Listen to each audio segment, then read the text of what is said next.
Hey everybody, welcome back to my channel. I'm doing my video today about my reaction to the motion for summary judgment and the motion of judgments of the pleadings that came out of the Justin Baldoni Blake Lively case recently. I intentionally waited a little while. I think it's probably been around a week at this point, just because I wanted to get a really firm grasp on like what the order actually said, what it meant, and a really good idea like, well, what are my personal opinions on the order, etc. Wow. So I think I've consumed a lot of different media about it, so that I have a pretty good grasp of what I want to say about it. So to start off, I think anybody watching this, I have a little bit of an assumption that you know certain things about the case, or I'm not going to get in like to explain everything all over again. But a motion for summary judgment is basically where you assume that the judge is going to assume that Blake Lively's allegations are true. And even when assuming that and giving her the benefit of the doubt, what claims of hers do not legally rise to the level that you need to take something to court? What can be resolved and not by a jury? And so that's, sometimes cases can be completely resolved at that stage. Sometimes, nothing gets resolved at that stage. So prior to this order coming out, I had some people ask me that, like, what do you think is going to happen? And my guess, prior to obviously knowing anything about what did happen, I had guessed that he was going to throw away like 5 or 6 of the 13 claims. So a little less than half. And the only reason I thought that was because I feel like if you look at Judge Lyman's orders, leading up to this point, that he very much has like a split the baby type mentality. A lot of his orders are, I granted your motion in part and denied it in part. And I think he does that to kind of maintain this appearance of impartiality. But, and it also seemed like anytime he'd give Justin a little win, then he'd follow that by giving Blake Lively a huge win. So I'm still, even though a lot of people are like, well, see, this proves that he's not a biased judge, I still have some issues with things in this order, and I'll get into that. I still think he's been incredibly favorable to Lively up until this point, and I know that can be protecting against appeal, and so there could be reasons for that other than he's just biased towards, or biased against Baldoni. But I'm still not super happy with him, but that's just my opinion. So overall, to be fair, I'm going to start off by talking about like what's the good news for Justin here. Because overall, I do think it was a more favorable order for Justin Baldoni than it was for Blake Lively. I think good news for Justin is all of the personal claims against him have been thrown out. So the 3 remaining claims that are left out of the 13 are all against either the Wayfarer parties, TAG, which is the Crisis PR Group, or It Ends With Us Movie LLC. So what's good about that is he doesn't have to worry that any of his personal assets would be affected by some kind of pro Blake Lively ruling or outcome. He doesn't have to worry about his house getting a lien put on it, or his vehicles, or anything like that. The other good part about that is it basically would make most of these entities have some kind of insurance. So if, in some twilight zone of a world, Blake Lively were to come out victorious in a court case, I believe insurance companies for some of these entities would be the one that would pay, versus having like Wayfarer be personally responsible. They would have like an insurance company that would fork over the funds. Also, all of the sexual harassment claims have been tossed out.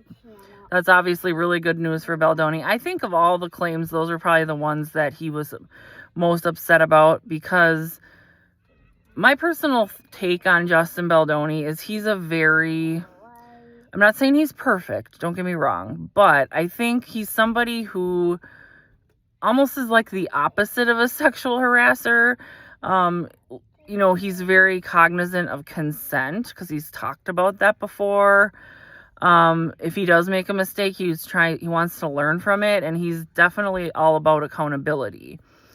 And I think Blake has successfully been able to take advantage of those nice qualities he has, and I think she picked up on that, unfortunately, very, very early on in all of this, that he is so genuine that I think Blake is used to being around somebody who's very power hungry and selfish and manipulative, and I think it's hard for her to fathom that somebody can actually be as nice as Justin actually truly is. So I do think that that's a really good thing. So a lot of these pro-Blake people, which, I mean, it doesn't seem to me like a lot of people still support her, but I know there are some people out there. A lot of them keep saying, well, that was only thrown out because of a technicality. Well,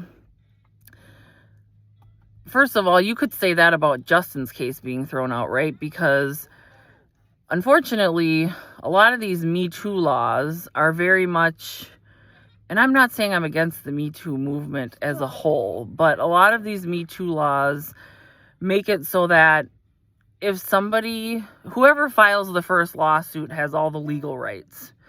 So whether, Blake files like a maliciously, intentionally false lawsuit against Justin, when he goes to fight back and say, well, she's defaming me, this is not true, he's automatically legally in a place where he can't say that because there's so many built-in protections into these California Me Too laws, which is why Blake Lively chose California as the avenue to sue, because quite frankly, the movie was filmed in New York, or mostly New Jersey, actually. And so she basically was like law shopping, and one of her attorneys in one of the court proceedings admitted that they chose California because they could get more damages than in other states. So I find that to be a little bit troublesome, that you can, when there's multiple states involved, that you can basically, that there are not legal standards that say which state you need to choose. But this whole thing with the technicality is, first of all, when it comes to sexual harassment, Judge Lyman went through every single claim that Blake made against Justin. So the dance montage scene, the birth video, some of the comments that were made, the sexy comments, and he one by one methodically explained. Sorry, that's my daughter back there. Don't worry, the car's not moving. He one by one methodically explained why these instances were not sexual harassment under the law. So that's not a technicality, right? Like, he wouldn't be explaining all that if it was just this technicality. And he did rule that Blake Lively is not an employee, which is very obvious to me. She's an independent contractor. And her attorney, so Blake Lively and her attorneys came out with these like ridiculous statements, okay? I'm talking like so tone deaf, so out of bounds. And they were talking about how basically Michael Gottlieb is like, and I'm paraphrasing, but he's like, well, of course, she's not going to be considered an employee. Like, there's nothing surprising about any of this. And talking about how like retaliation was always what they were, the heart of the case and not the sexual harassment. And it's like, you just had Sigrun McCauley out there on the courthouse steps, however many months ago, or a month or two ago, talking about how sexual harassment was the heart of the case, and how, Baldoni and Heath are just these horrible predators. And then, Blake, if you want to, from all along, Blake has been very hypocritical. And I've said this before, but the psychological term projection really applies to her. If you want to know what she is doing, you have to look no further than what she's accusing someone else of doing. It's absolutely crazy. Because she's, they've been legally pursuing Brian Friedman for this smear campaign, with air quotes there, saying he's continuing a smear campaign just based on him defending Baldoni, which Judge Lyman also ruled was not that, he didn't do anything wrong there. But her attorneys are out smearing Justin, calling him all kinds of names like a predator, and that's okay? Like, I don't understand it's a very much like what's okay for me is not okay for thee type of mentality. So, overall, it was a more better ruling for Justin, but her attorneys are making, and Blake herself are making it seem like they're super pleased with the ruling. It's like, well, if this is the ruling you wanted all along, then why would you include all that other stuff to begin with, first of all? Second of all, you're sitting there saying that this was a really obvious ruling and it was of no surprise. Well, if she's not an employee and she's an independent contractor, why are you making all these legal, sorry, my camera's holding on by a thread. Why are you making all these legal conclusions and rulings, or I guess not conclusions, but these claims rather, and trying to make it seem like she's an employee and fighting so hard for that when it's not true? It's like they're sitting there saying that, all along you thought it was only going to be retaliation that's left. No, you didn't. Like, it's all PR. And then Blake had the audacity to sign the end of the statement with a dragon emoji, which I found to be extremely off-putting, but not surprising at all. So, it also sounds like one of the claims that's against Tag, if you read the footnote in the order, that Judge Lyman kind of gives a hint to Tag to say, like, look, if you refile this, it's possible that, you have another way out. I'm not going to get into all the exact specifics of it, but it sounds like it's possible we might even only be going into court with 2 claims. So the reason why the retaliation claims survived were, in my opinion, based upon some inaccurate information. And I was watching, so I want to give credit where credit's due. And I was watching a content creator called Cassidy O'Connell, and she does great work. She does a lot of research. So she's the one that pointed out the timeline issues, because I don't want to take credit for someone else's work. So thanks to her, that was something I was able to kind of dive into after she pointed it out. And then, and I'll get into the specifics of that in a minute. And we're talking about the timeline Lyman used to base his decision on. And so basically, the reason why the retaliation claims survived is because, so when Baldoni and Heath got pulled into that January 4th meeting, and they were super blindsided, and they were like,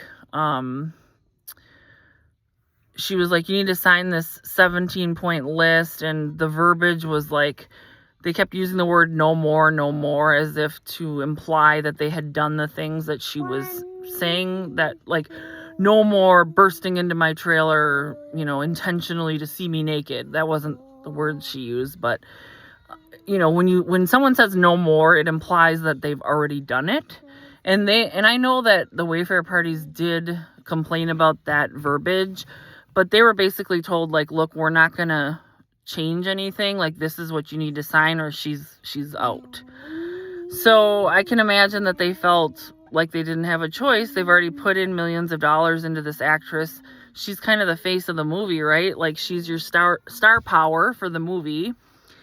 And so what he basically said is that 17-point agreement basically is now its own contract, and he says it's enforceable. So what Cassidy pointed out, which I thought was very astute, was what Lyman said was the 6 weeks following the implementation of that 17-point agreement, or excuse me, her contract initially was for 6 weeks after that. She basically, it ended up taking longer than 6 weeks, but she was only contracted for 6 weeks. And Lyman incorrectly said the reason the 6 weeks was extended was because of the writer's strike. But if you look at the timeline, that's not when the writer's strike happened. It actually was Blake Lively. So they were supposed to shoot in Las Vegas, and that was the first time they were going to be shooting any intimate scenes. And Lively had asked Baldoni if they could wait till the end to do the intimate scenes because she was worried about her body and losing the baby weight. And Justin was so understanding. He was so gentle and kind. He was like, we're going to do everything we can to make you feel comfortable. But he did say, like, look, we have, places reserved, and we have staff, and schedules, and we can't just at the drop of a hat not film these scenes, till the end. So he basically told her no, but in like the most gentle way possible. Well, who doesn't show up when they are going to shoot the scenes in Las Vegas that include intimate scenes? Who do you think didn't show up? Blake Lively. So Judge Lyman mistakenly says the 6 weeks was interrupted by the strike, so therefore her initial contract's not enforceable. And the real reason was because Blake Lively herself, actually, she flew off to London to be with her husband and family. And then she also apparently had COVID during this time. But something that's really interesting, I remember hearing or seeing in one of the documents, was Blake refused to be tested for COVID. So we're just having to take her word on the fact that she and her son had COVID. But there's no medical documentation of that fact, okay? And she was also seen at a Taylor Swift concert during this time.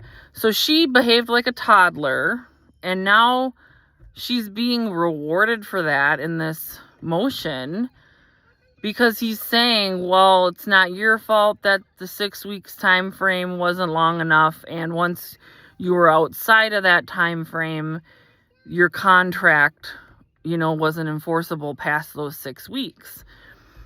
And so Judge Lyman screwed that up, and I don't know if there's anything that can be done about the fact that he was wrong about his timeline. But it certainly is troubling to me and to others.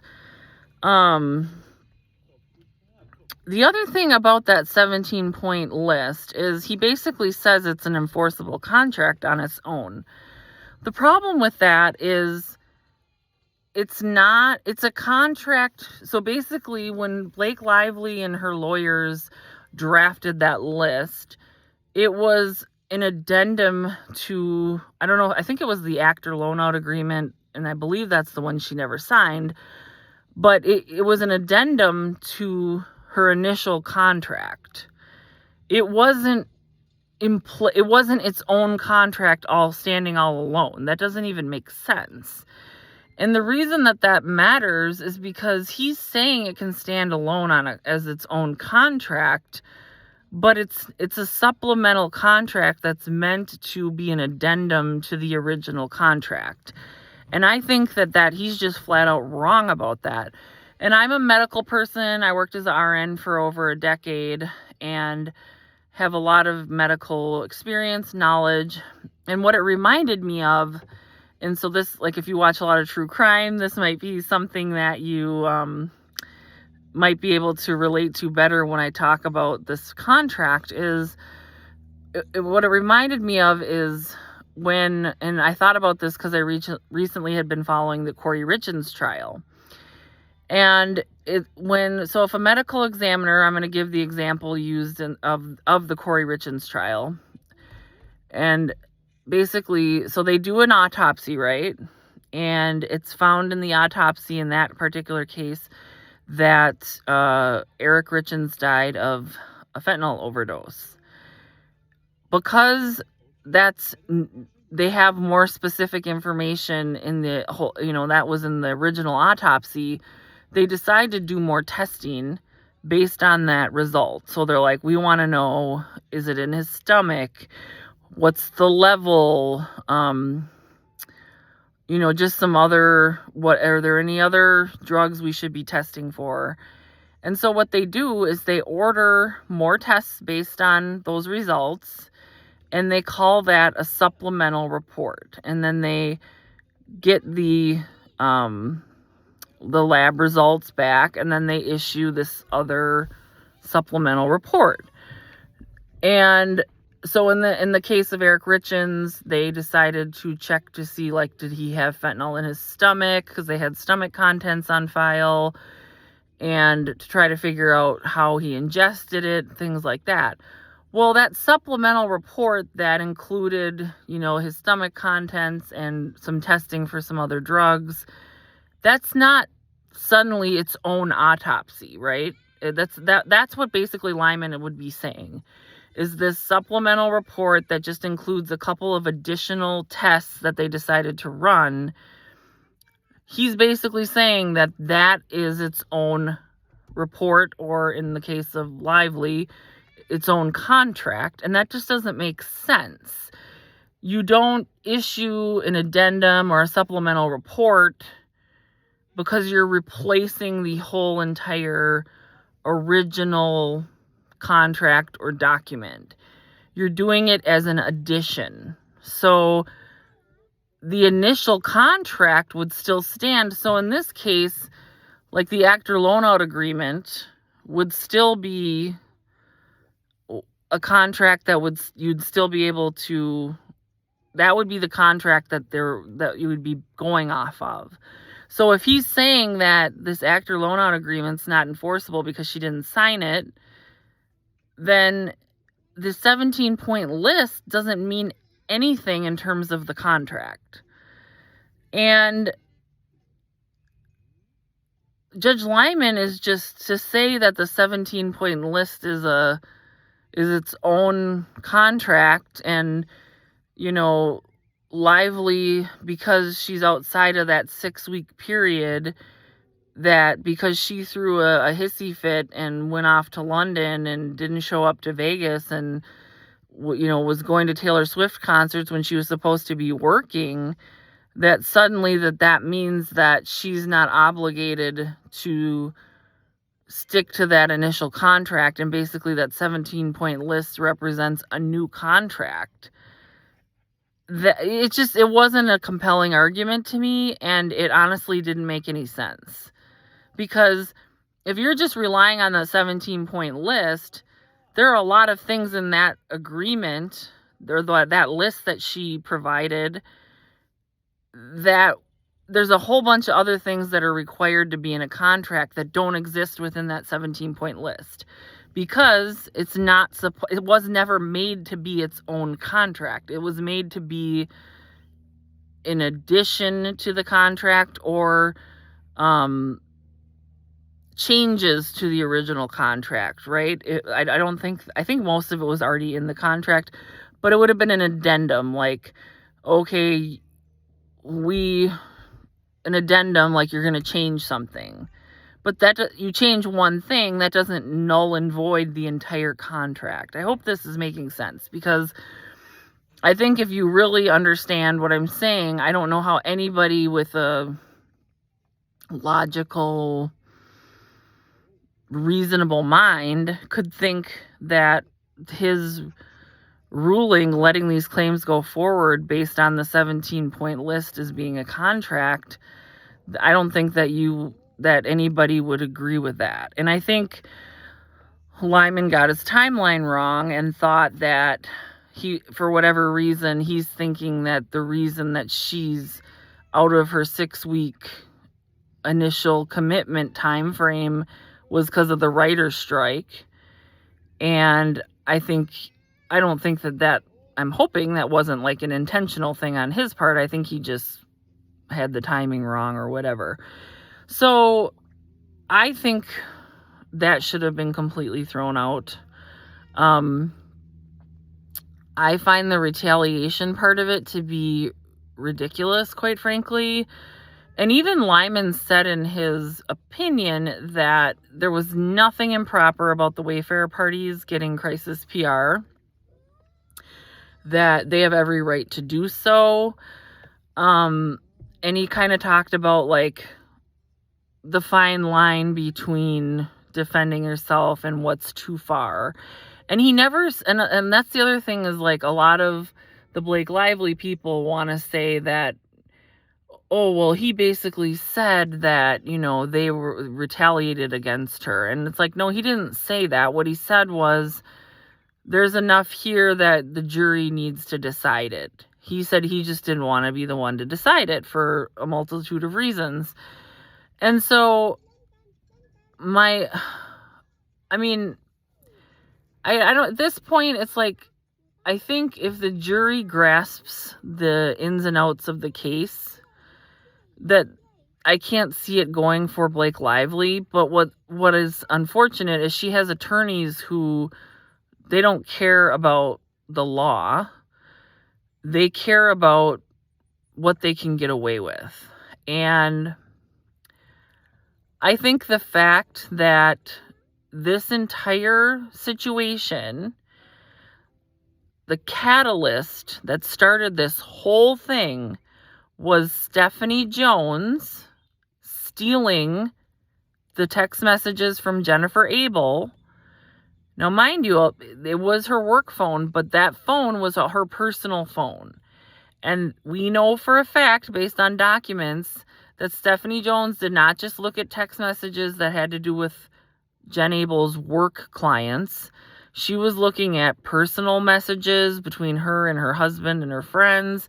She was looking at her medical information. I guess she had some infertility troubles that she was dealing with. Anything and everything you put on your phone, like there's a reason why a police officer can't just download your phone and look through your phone without your permission. Because there's so much personal information on somebody's phone, and it's widely practiced in the PR world where your personal cell phone is also going to be the phone that you use for business with clients. That does not mean that your employer can just go through your phone at any time, especially when they're not giving you a separate phone for clients and a separate phone for your personal use, or saying this is only allowed to be used for clients. That's not what they do, and that's not a typical thing for the PR world. So, but anyway, what's so frustrating is Stephanie Jones steals these messages off of Jen Abel's phone. Stephanie Jones reached out to Leslie Sloan, who is Blake Lively's publicist.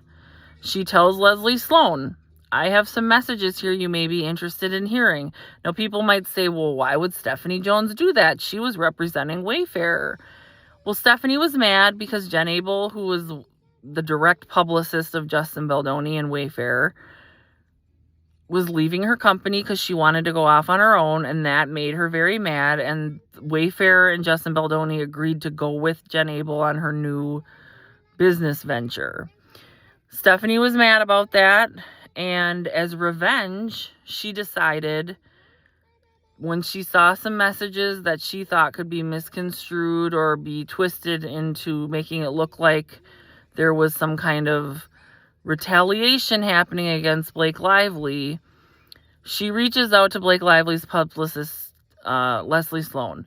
Leslie Sloan actually sees the messages and is like, she was like, I don't think these really are anything. I'm not really interested in these. And as much as I'm not a fan of Leslie Sloan, it's like, wow, I mean, I think because the messages have really been blown out of proportion, and if you actually read them, there's a lot of sarcasm going on that is not meant to be taken literally, that in the court of law is being looked at as literal. So I think Leslie Sloan kind of saw them for what they were and didn't think they were a big enough deal to like present them to Blake, especially given that they had been stolen. So because Stephanie Jones was not happy with that response, she went and she happened to know some girl named Ashley, or a woman named Ashley. I can't remember her last name. But Ashley was a personal friend of Taylor Swift. And of course, it was well known that Taylor Swift and Blake Lively were good friends. So it was basically, she had this kind of roundabout connection to Blake Lively through this Ashley person. And that's where that's where Taylor Swift ends up getting involved in all of these shenanigans. Now, so this Ashley person is contacted and is like, hey, if you could get these to Blake somehow through Taylor, these messages. And so this Ashley person does that. And so Taylor is kind of the nexus between Stephanie Jones and Blake Lively, which is crazy, but that's just the way it went down. So once those messages were given to Blake Lively, she, at whatever point, had decided she was going to do this New York Times article. I don't think her plan initially was ever to sue Justin Baldoni. She thought that would ruin his career and he would just go off and could say she prevailed and that would be that. So she's working with Megan Twohey, and we know she had been working with them for a long time prior to the article coming out, like at least a couple of months. And she shows them these messages, and she's like, these are private text messages that were obtained from Justin's publicist and the crisis PR person. And they're joking, and the big thing is, she says, like, we can bury anybody. And then they're talking about how because Blake Lively had already been getting such bad press because of her own actions, like making the cast unfollow Justin, putting Justin in the basement for the premiere, because of all of that, they were like, oh, we didn't even have to do anything. Like, she did everything herself. And like, they were making jokes about the fact that this had happened by itself based on Blake's behavior, and that they did not have to implement anything extra. Well, a lot of people took that as like, oh, it's this horrible, horrible thing, when in reality, and Jed Wallace called it puffery, right? Where like, yeah, he talks the good talk to try to get clients, but he's like, that doesn't mean that everything I say we're capable of doing. That doesn't mean that was what was actually done. And I don't see how you convince a jury that a smear campaign with bots and, digital manipulation happened with no evidence that's concrete, right? Like, you can say, which is funny too, because half of Blake Lively's Instagram followers are literally fake paid for accounts.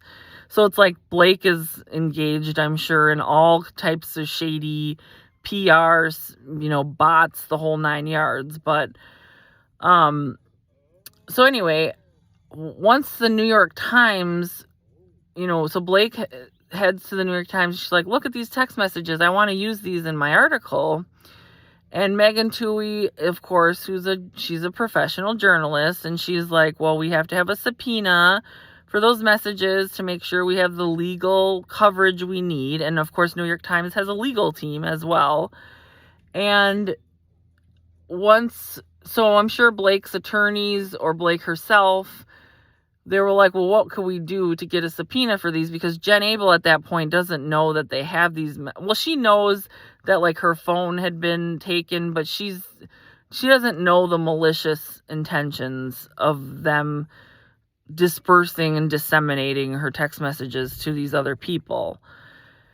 And so Blake Lively doesn't want to go and get this subpoena for messages that have already been given to her improperly, right? Like that's not a legally sound thing to do, to give somebody someone else's text messages that were stolen.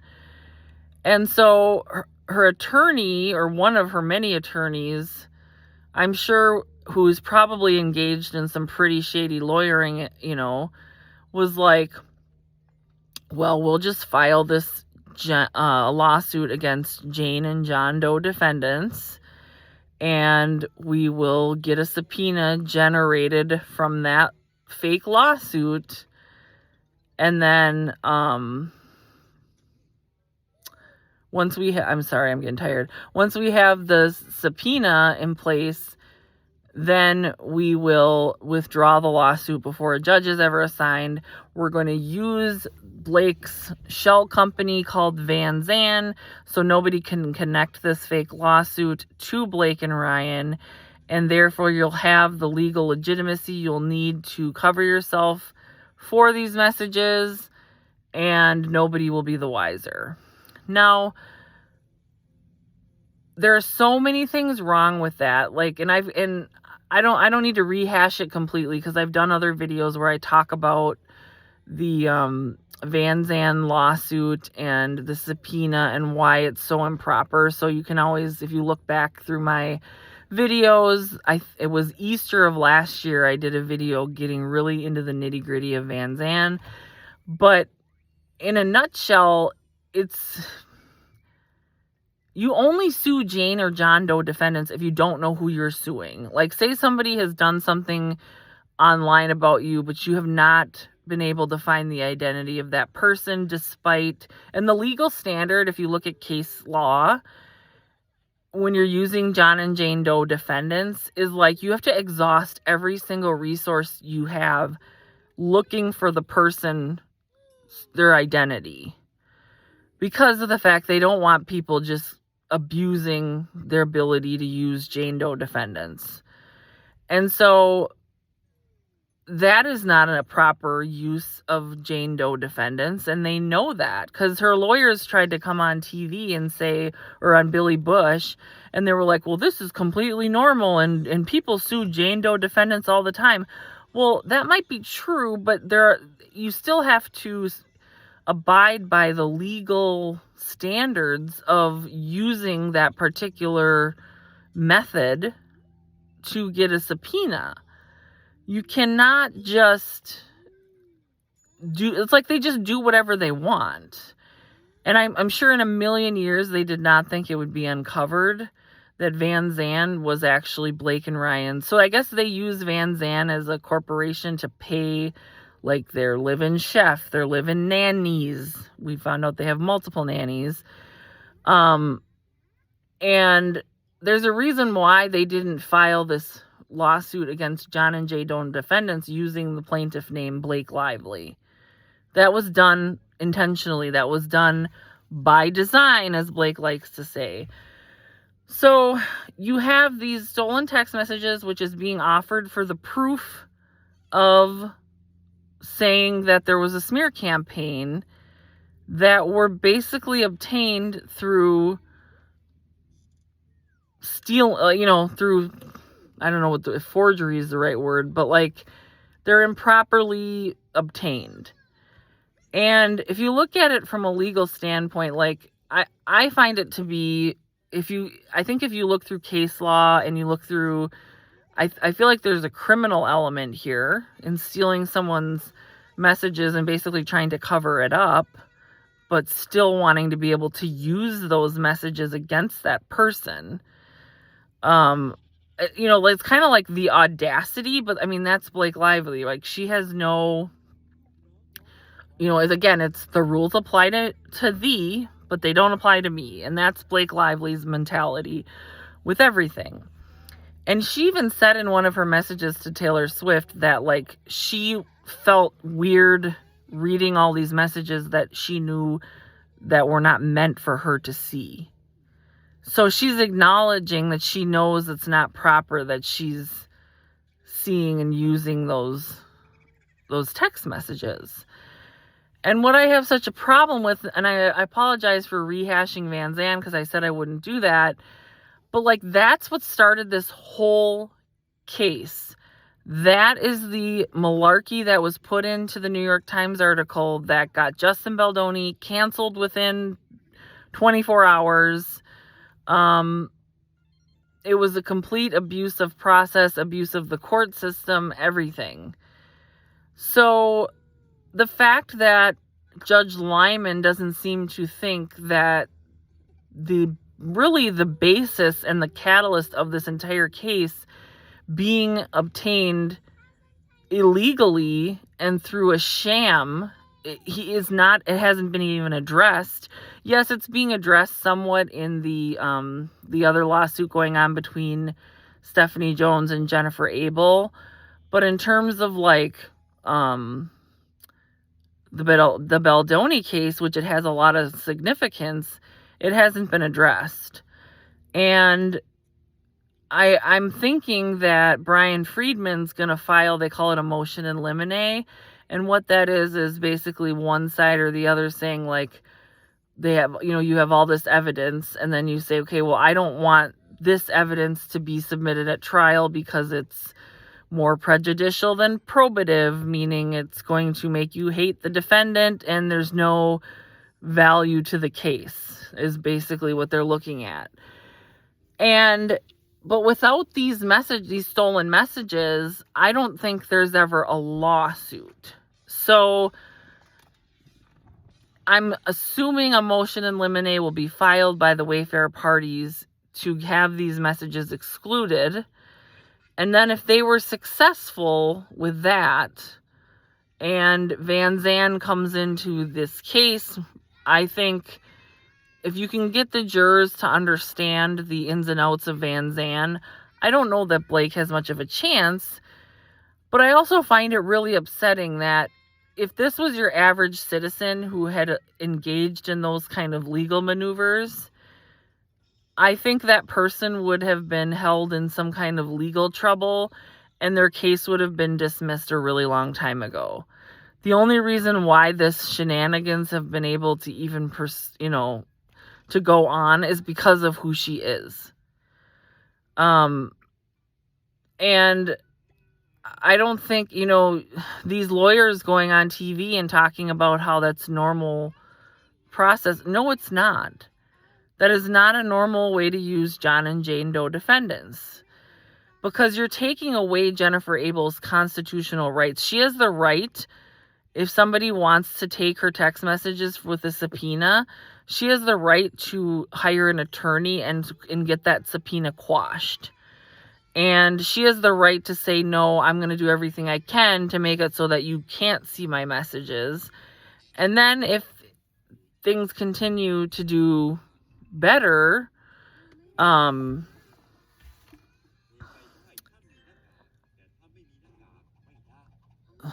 my daughter is distracting me. I'm almost done, sweetheart.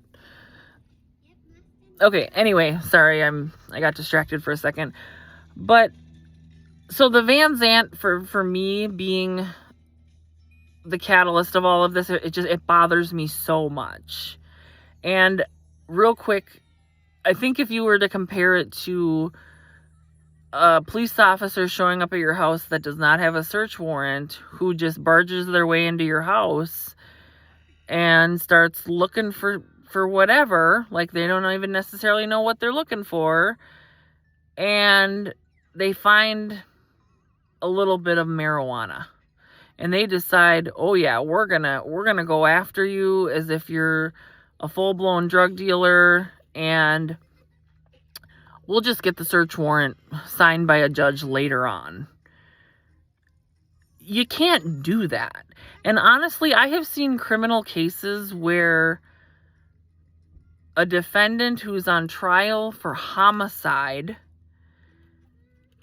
is afforded more constitutional rights than Jennifer Abel has been in this case.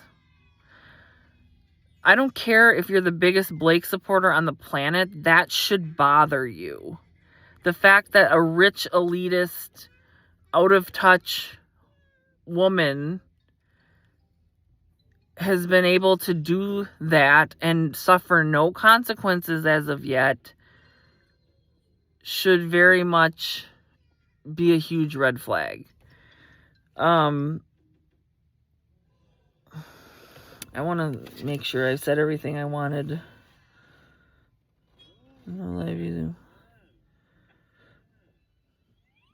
I think that was about all I wanted to say about it. So, I'm sorry if I was all over the place, but those are kind of just my thoughts on the order as a whole.